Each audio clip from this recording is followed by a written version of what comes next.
আসসালামু আলাইকুম রহমতুল্লাহ। আলমদিনা গ্লাস থেকে আমি কাদের হোসেন শরীফ বলছি।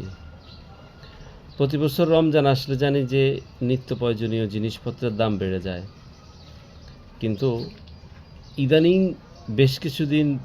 বেশ কিছু বছর যাবৎ দেখতে পারতেছি যে রমজান আসলে থাই গ্লাসের দামও বেড়ে যায়।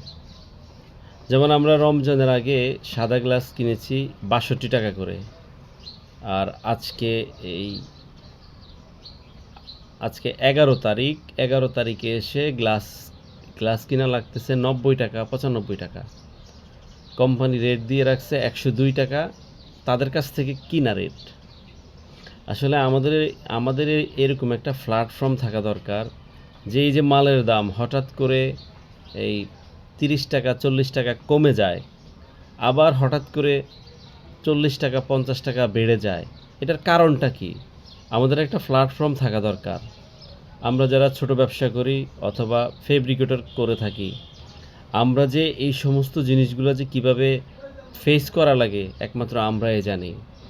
বড় বড় ডিলার যারা, এরা অধিক টাকা লাভবান হয়, এবং এরা যখন মালের দাম কমে যায় এই ভদ্রলোকগুলো মেসেজ পায়, আবার যখন বাড়ার আগেই মেসেজ পায়। কিন্তু আমরা যারা ফেব্রিকেটর করি, আমাদের কাছে এই সমস্ত কোনো মেসেজ নাই, এবং আমরা কোথায় গেলে এই জবাবদিহিতার এই খবরটা পাবো, বা কোথায় আমরা এই জবাবদিহিতা রাখবো, আমাদের এরকম একটা প্ল্যাটফর্ম থাকা দরকার।